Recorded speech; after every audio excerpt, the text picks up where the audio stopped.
So, good morning, Matt. Chris here from SportsFX, and we're joining here together to bring some exciting news. So, some people that are watching this will know Matt Phelan, and others won't. But I'm very glad and happy and excited to introduce him as he's coming on board to join me with SportsFX moving forward. So, Matt, firstly, good morning and welcome to the chat. Thank you, mate. I appreciate the introduction, and like you, I'm excited to outline what we're going to do into the future. Yeah, no, very exciting. I mean, I put a post for those that follow on LinkedIn the other day about some exciting sort of news and changes coming up, this being the main one. And I guess the driver behind that and my comments on there were, I've been doing this for a couple of years now and sort of got things running and got to a point now where I feel like I've climbed a little bit. And over the last few months, it's like trying to build out some foundations to take to the next level. And Matt and I were introduced about 12 months ago, and we've just kept the dialogue open around what that could potentially look like, and it's very exciting that it's now sort of coming to fruition to make that leap of building out really strong foundations together. And we'll obviously run through Matt's experience and how he's going to help me do that, and where that could take SportsFX in the future. No, exactly right, mate. The last 12 months have really been a real eye opener for me in terms of the collective thoughts about what we both believe the sports industry needs in this space. As you know, my background, which we'll get into, I've wanted to have sport integrated into FX and cross border payments for a long period of time because I think it's a unique offering and it has to be done in a specific way. And once I was introduced to you, mate, I was I was gone at hello, if you like, because fundamentally what you do and what you're about is exactly what I think the industry needs. And being part of that on the ground floor is something that I couldn't be more excited about. Yeah, no, I know it's fantastic. I think I made the comment when we first spoke all that time ago that I felt like I was a couple of years ahead in something that you'd wanted to do for a very long time. So it's great that we can sort of come together and put our heads together and our passions together for both sports and foreign exchange and experience and yeah, really build out something really special, I think. Definitely, definitely. Well, we'll run into. I'll start with so we can introduce everyone to you and a little bit about your background, both personal and professional. I'll let you take the floor and give us a rundown. All right, mate. I'm a simple man from born and bred in Campbelltown in the southwestern suburbs of Sydney. I'm in my mid 50s now. Married with twin 10-year-olds, one boy, one girl, who are extremely active in their own pursuits, which is great. I just consider myself, like most parents, as just the professional Uber driver. Um, when I was growing up, I was like most kids in the 70s and 80s, just wanted to play sport. I followed sport. I played every sport I possibly could. Realised very early in my journey, mate, that I was never skillful enough to play professional sport. But it just piqued my interest and sparked my interest and continued to do so. And I guess I've carried that through my professional career. Prior to getting into the FX space, I spent 25 years in professional sports, working either with national sporting organisations such as Football Federation Australia. I've worked with sporting teams like the Western Sydney Wanderers and Parramatta Eels. Been lucky enough to work on two Olympic Games, Sydney Olympics and also the London Olympics. And in between times, be involved with some of Australia's biggest and most iconic events through different organisations, which allowed me to sort of get a real understanding for how sports people think and the professional mindset, if you like, or what I call the locker room mindset, um, which then allowed me to transition across, if you like, into the corporate world when I moved across into cross-border payments FX, which we'll get into a little bit later on.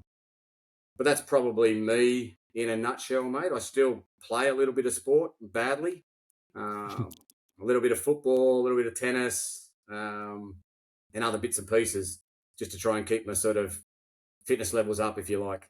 Yeah, keep active, keep moving. Indeed. Indeed. And how did you? So going back to that professional side, and obviously you've worked for some big organisations here in Australia. How did you sort of fall into that in working in sports?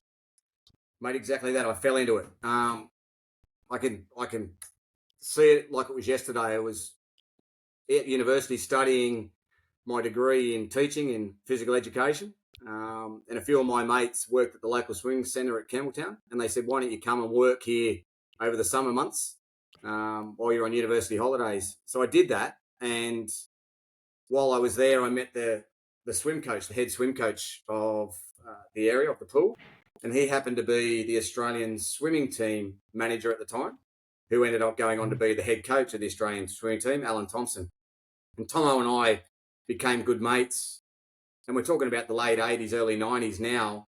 So personal training wasn't a thing, and the science behind sports improvements wasn't really a thing. It was just starting to become, an option, if you like.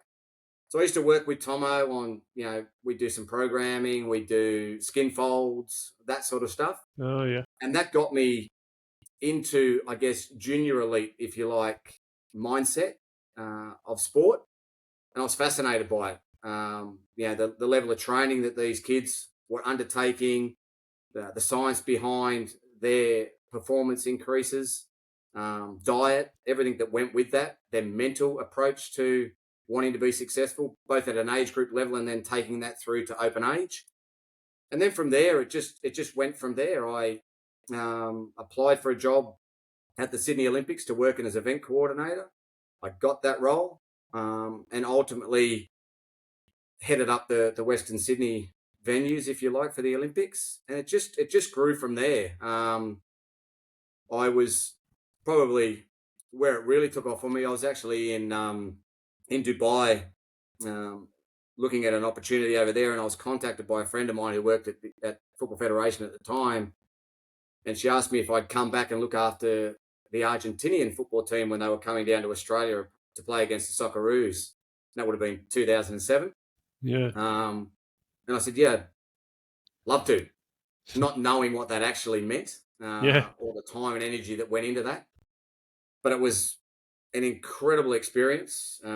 It started off poorly, but by the end of it, it was probably, for both the Argentinians and myself, probably the biggest growth trajectory I had over an 11-day period. And it really set my career up, if you like. And from that, I got a role at the FA working on the A-Leagues, and then moved from there across to the Eels and then into the Western Sydney Wanderers, and was lucky enough to head up football operations when we won the Asian Cup in 2014, working under Popper and the playing group there. And that was an incredible experience to watch that inside the inner sanctum, to see the way Pop challenged and believed in that playing group, to beat all odds, the mental toughness of the playing group, the connectiveness of that playing group, the way it was able to stay grounded through those challenges. If I look back at it now, at no point was that team ever going to be defeated. Just knowing how much work Popper and his assistant coaches put into it, and then all the work from the captains through to the playing group. They just overcame every challenge that was put in front of them, and believe me, we had plenty. Yeah. And I think about stuff like that now that I'm older, but which I didn't as a player, but even for like yourself and the role you would have held and the back office staff, is to have success at that level. Everyone has to be on board, and it goes from, you've got the players, you've got the coach, you've got the physios, but you also need the backroom staff, the people arranging kits, the people arranging travel, the people arranging finances, medical, whatever it is. Like, to win, an event like that, it takes everyone from the top down. And no doubt, it sounds like, and I don't know Popper personally, but it sounds like he does sort of instill that, and a bit like Ange, they seem to have that all, what's the word? They drive everyone along with them. Do you know what I mean? Like, they've got a mindset and an attitude and what they want to get, and everyone has to buy in. Well, most definitely, and it's set from the top, right? Yeah. There's no what's the word? It's no fluke that the successful organisations are driven from the top, and there is a mindset that is put into the organisation of success. Yeah. And what I call the non-negotiable traits for success. you don't allow negativity to come into it. Yeah, you have your challenges along the way. They're always going to be there. But at no point do you sit there and say, we can't win this. There is no reason why you can't. It's all about a mindset. It's all about the focus over that journey, that period of time, not letting the uncontrollables. You can only control your controllables, right? So whatever happens outside of that, you've got to be able to put that to one side and focus on what we're there to do.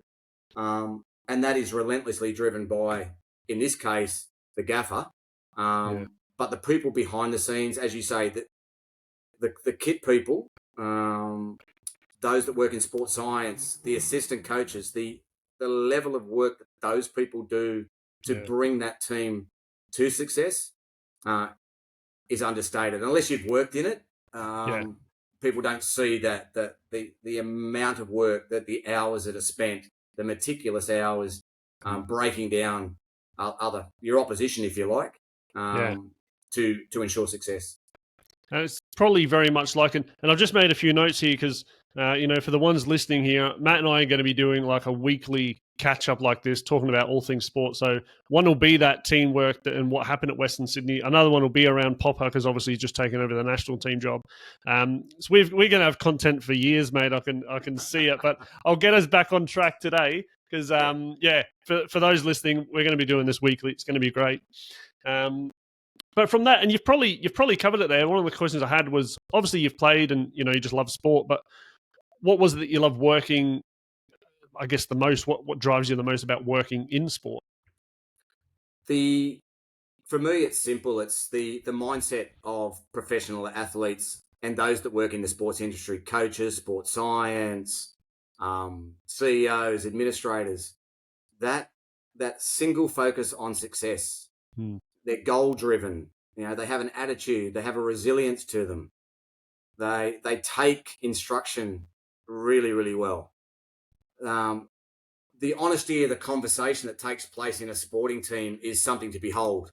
The psychological safety of those conversations, they are robust conversations that take place, and athletes are used to that.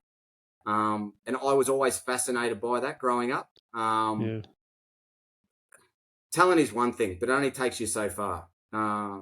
It's between the ears where the ultimate success comes, and your desire to be better each day, be better than your opposition, to drive others within a team environment, if you like, to be better, to make themselves better so that the team collectively is successful.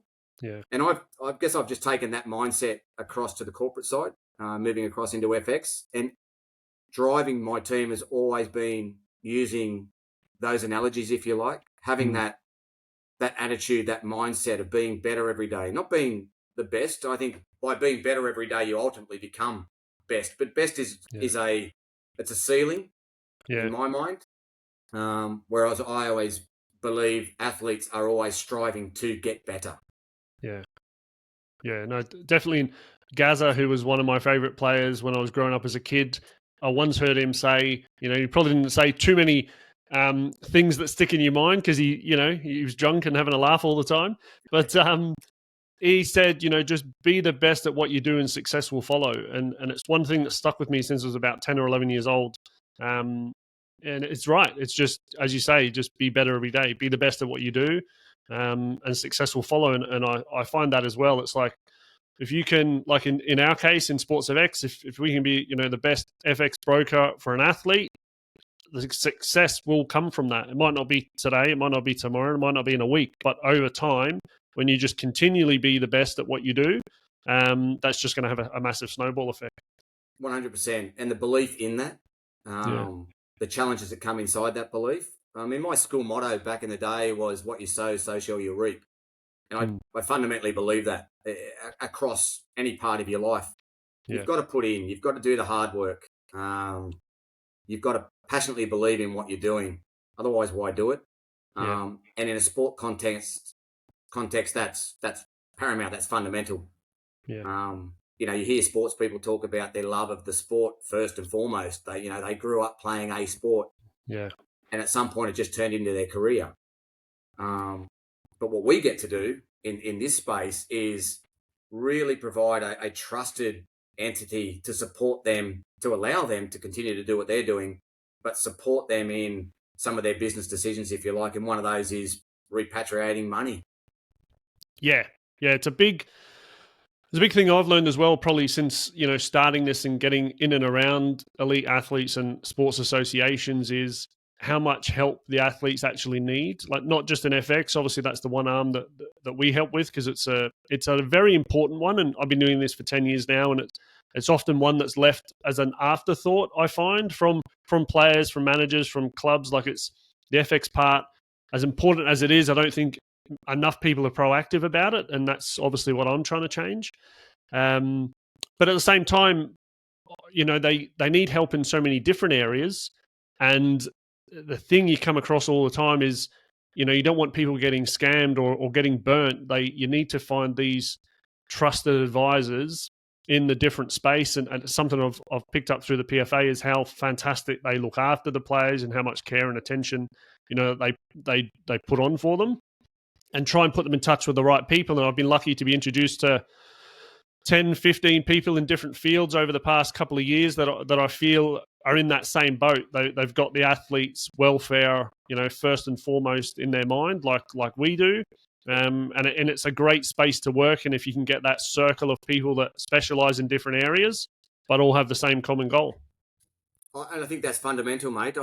If I think back to when I was FA, or even at the Wanderers, when you talk to professional athletes, especially the younger ones, their total focus is around being an athlete, and their mindset, in the overwhelming majority, I'm not saying everybody, is 100% focused on that. So everything outside of that is a distraction.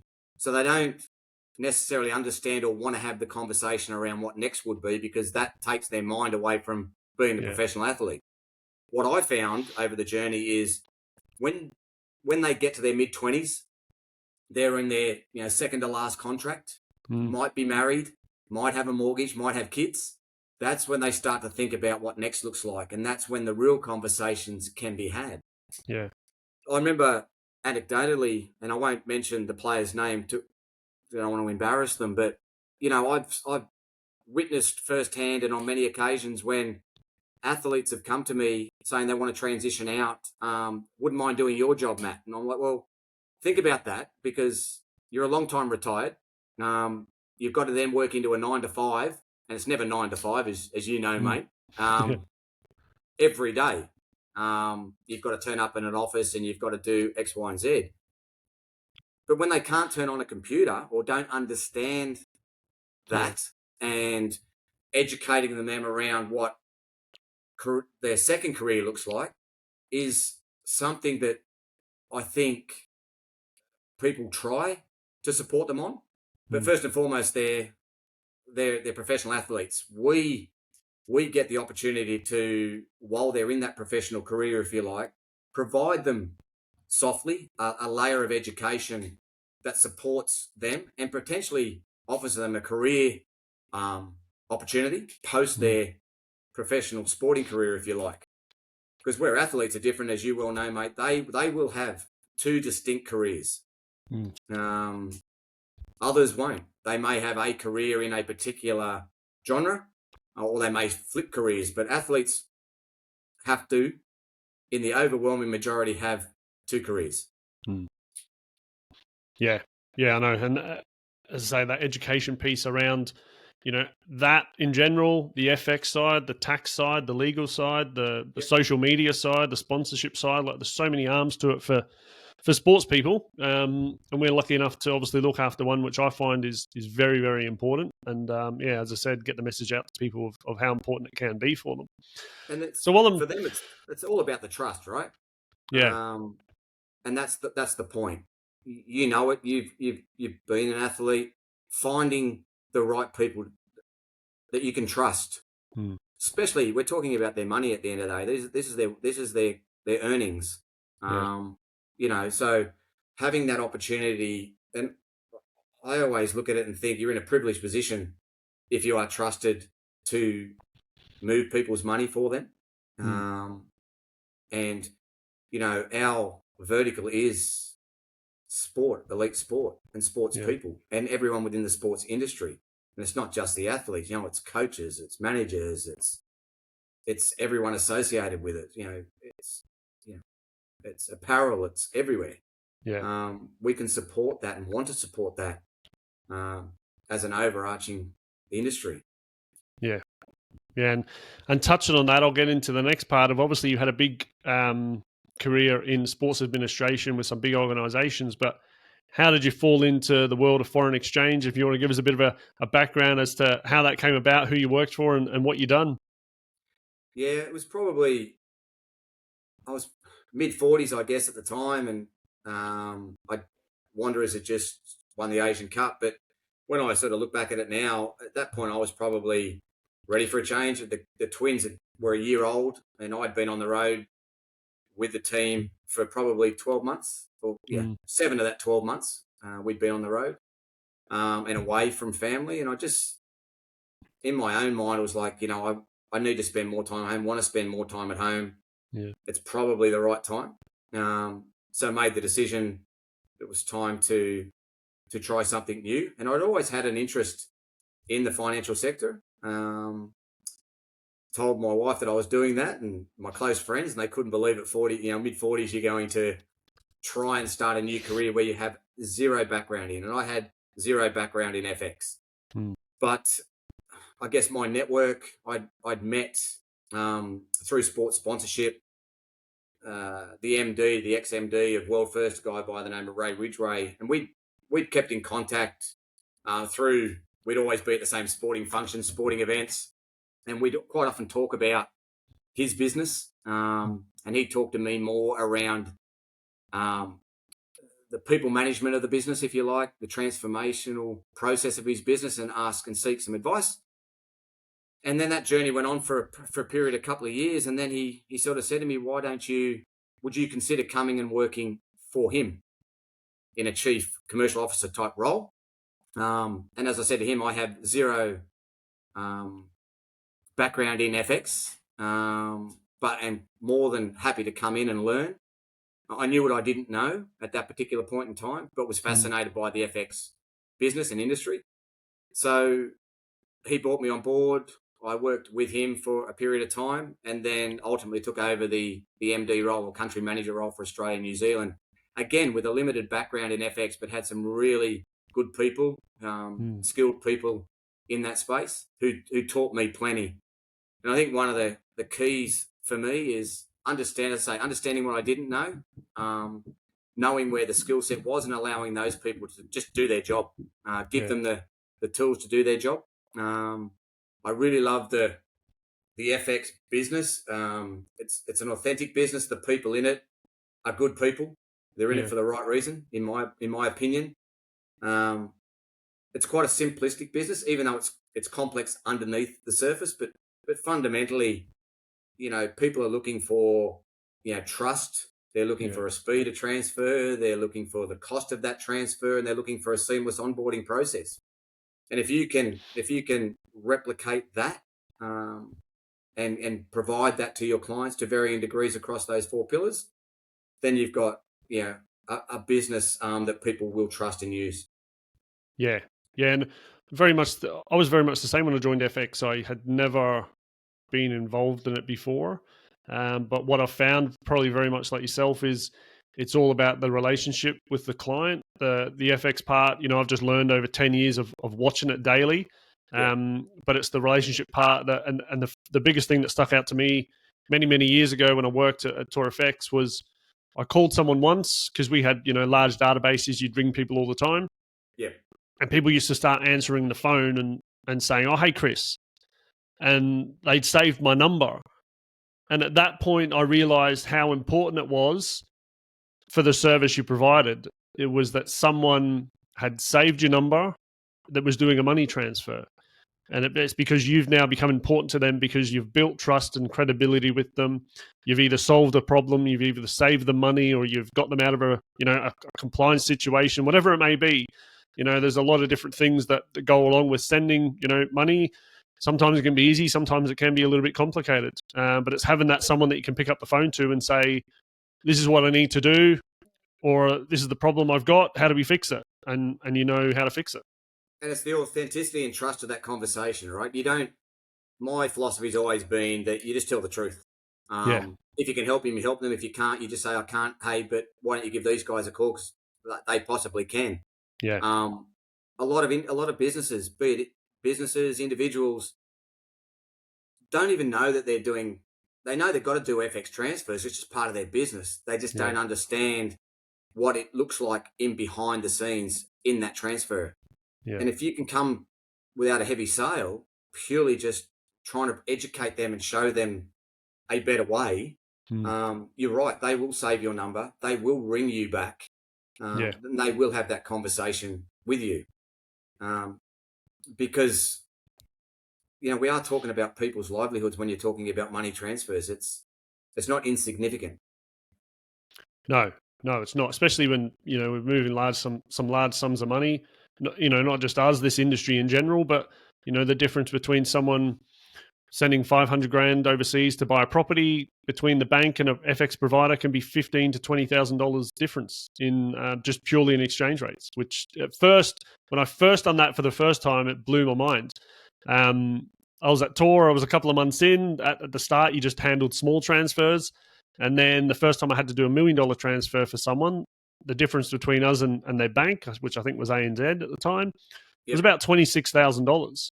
And I had to sort of pause for a second, put them on hold, ask my team leader if I'd done something wrong, because I thought I'd calculated something wrong. Being quite new to the industry and not fully understanding how it worked. But, since then I've done that probably 100 times, and it just blows my mind, the difference that can come from it. And it, right? And that's the beauty of this. And one of the key things I've found over the journey over the last 8 years is, and what I do love about this industry is you can go back in real time and demonstrate where the savings are for an individual or a client.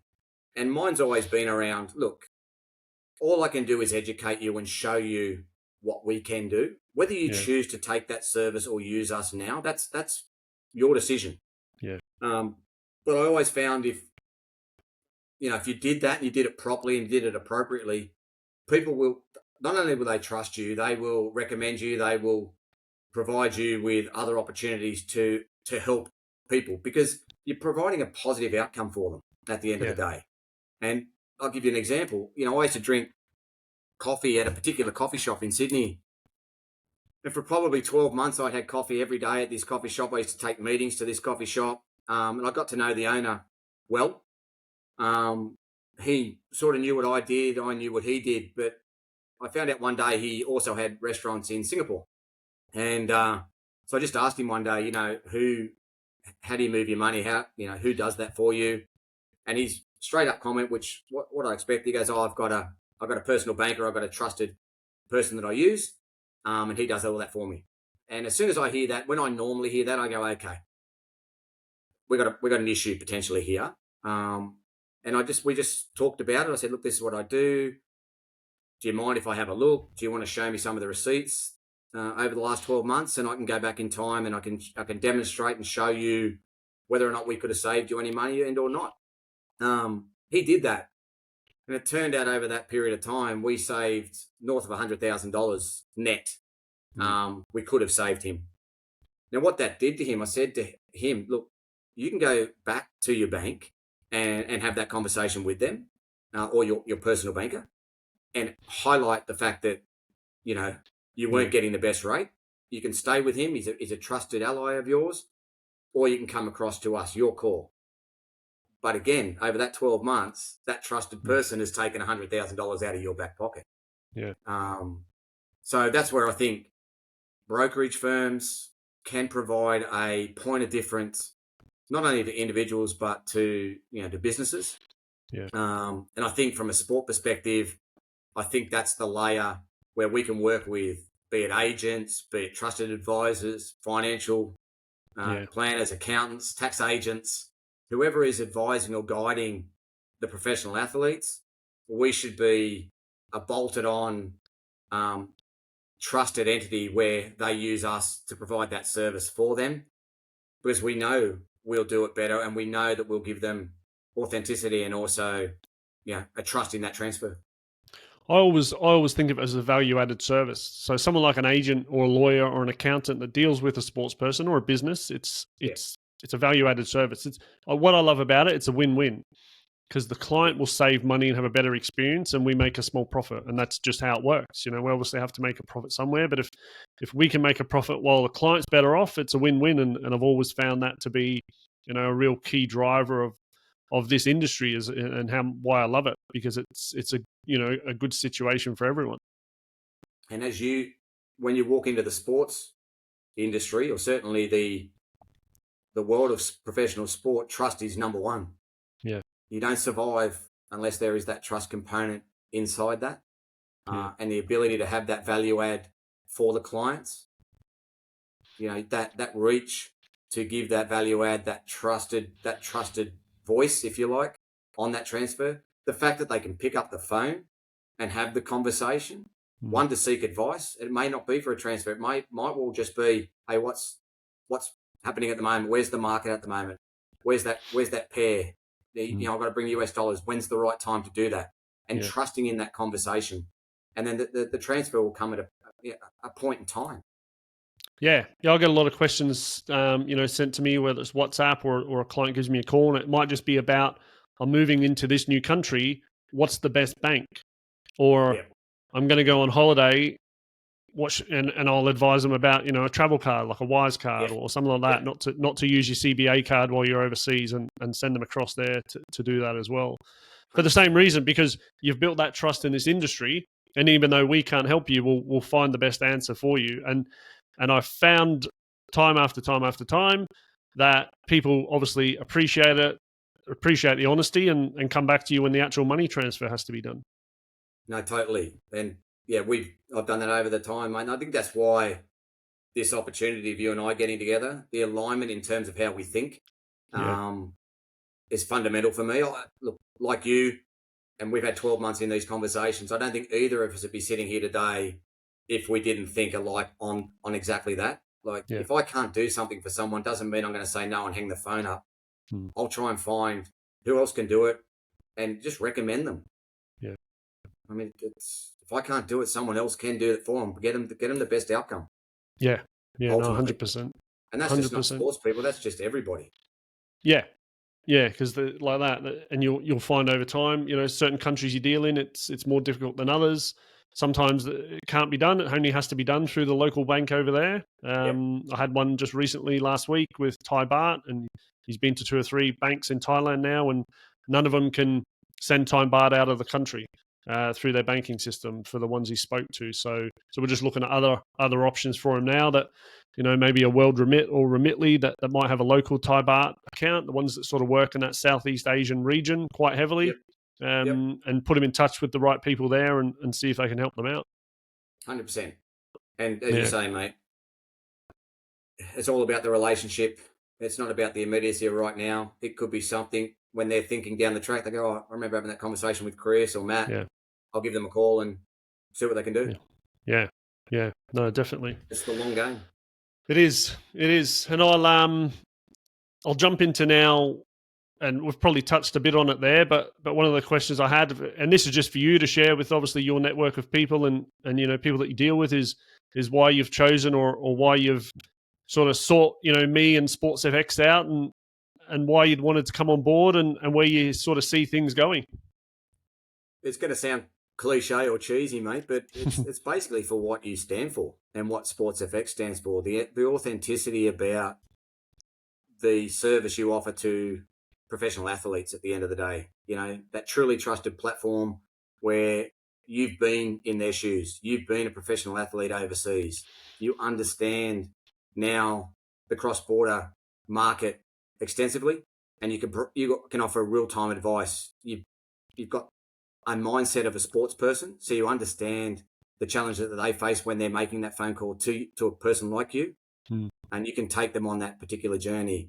Your name came up to me, or SportsFX came up to me, as I say, over 12 months ago now. I spoke to a number of trusted people in my network when I was looking at pretty much setting up my own shop, if you want to put it that way. Yeah, I was willing to go out on my own because I fundamentally believe that this area isn't serviced properly, and I believe it needs to be serviced by athletes that have an understanding or have moved across into this FX space, because it's a totally different mindset.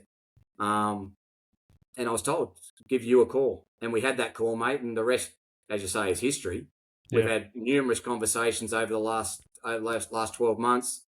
And I think where it's why I want to come on board and why I want to do this is when we initially spoke, we were gung-ho. We loved it. We liked the idea. And then we sort of sat back and went, oh, all right, are we getting a little bit too big? Are we getting ahead of ourselves? Right, let's both go away and just do whatever we've been doing. And then we pick up the phone and have another conversation like it was yesterday. Yeah. And we start to challenge ourselves again, and then we go away. And at no point during that journey was there, either from you or I believe from myself, a pressure of a sell or let's just do this, let's go. It was about working through it methodically. What is it we want to do? How do we want to do it? When's the right time? And we'll both know when that right time is. And then when we're ready to go, let's do it. And I think that's what SportsFX is, mate. I think that's your DNA. It's about the right time, the timing of it, seeing the lack of service, if you put it that way, to professional sports people and the industry per se. I know I talk about the professional athlete, but it's the industry, and servicing that industry properly. Old school, pick up the phone, have a conversation, being available to them at all points in time. The conversation just doesn't have to be around the FX component. It's around what might be going on in their mind from a sporting context, which you can have that conversation with them about. And then there's the business side of it as well. So, you know, I studied it. I asked around. I did my research around SportsFX. Love what it stands for, as I say. I know the caliber of client that you're handling and working with at the moment. I know what our pipeline looks like and the challenges that we face and the exciting opportunities that are available to us in that space. And mate, you know, as I said to you from pretty much day dot, let's just get this done. Let's go. Let's do it. Yeah, no, it is a very exciting time. As I said, we've both said this, but putting it out there is that we both have I think a very different background and skill set that I think's taking my strengths and your weaknesses and your strengths and my weaknesses and putting them together, which will make for a great partnership in sort of building this out forwards. And at the same time, we've got, as I said at the start, we're going to have loads of content coming out, which can be, you know, weekly and then daily, sort of just quick currency updates and snapshots. Some case studies. So from a lot of the case studies that I've been building over the past couple of years, we'll talk through them. We'll talk through sports mindset in general. You know, the inner workings of sports clubs from your background and behind the scenes. And like that, we want to be a sports business. We specialize in cross-border payments and international payments, and we can help save money, manage risk, you know, lots of different things. But at the end of the day, we can both obviously just sit and talk some shit about sport as well. 100%, mate. And as you say, go back to your value add piece.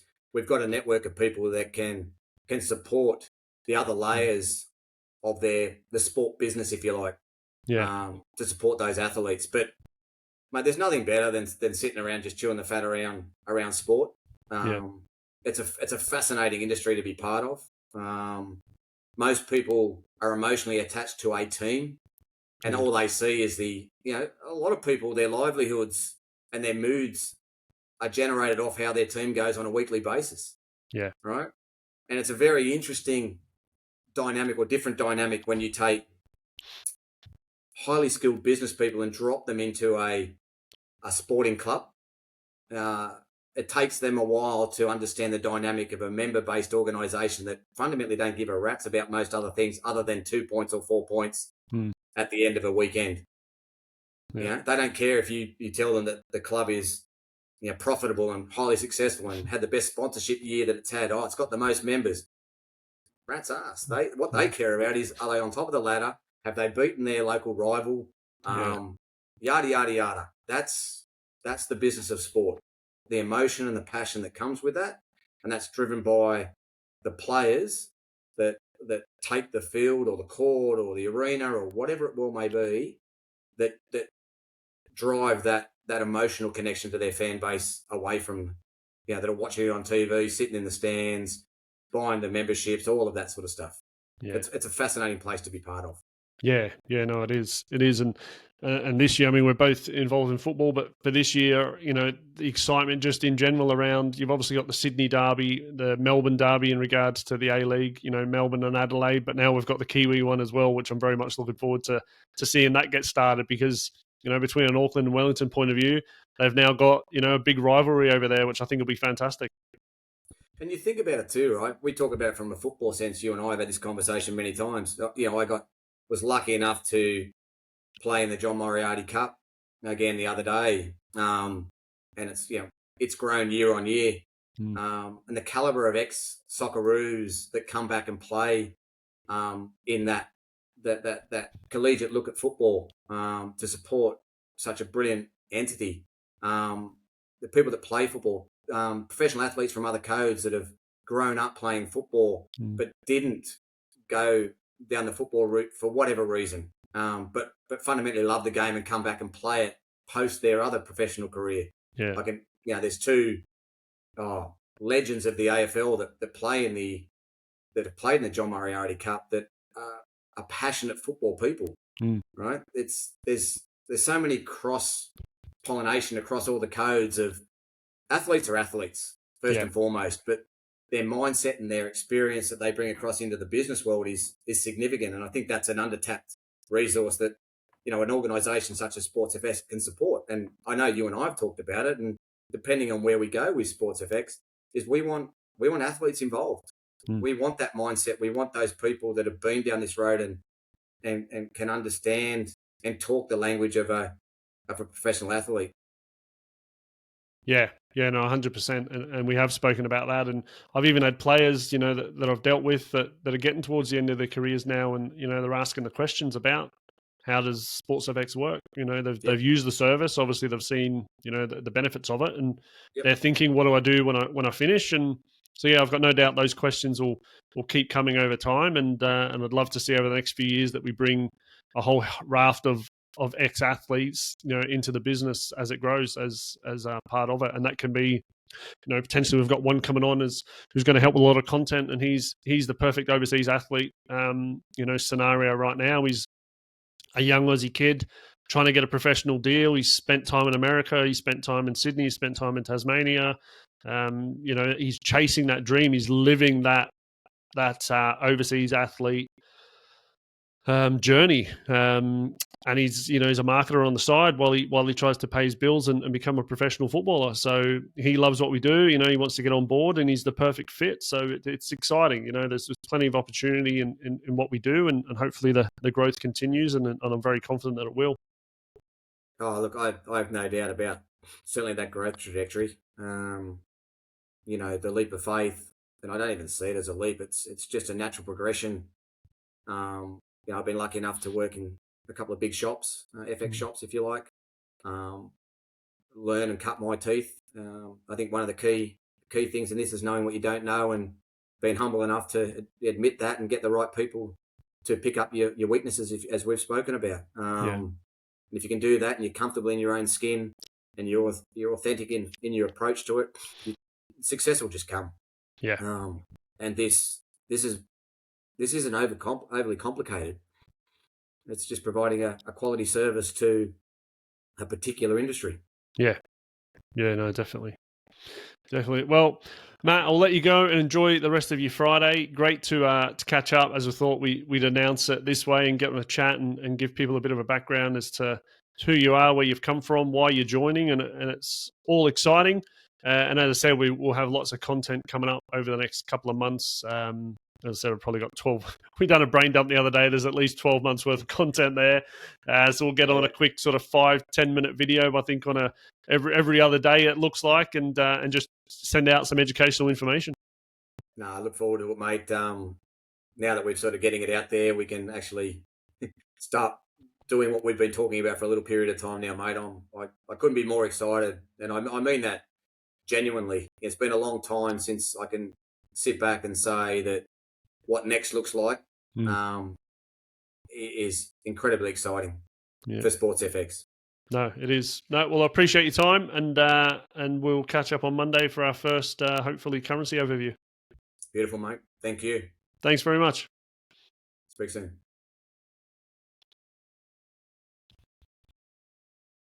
Done.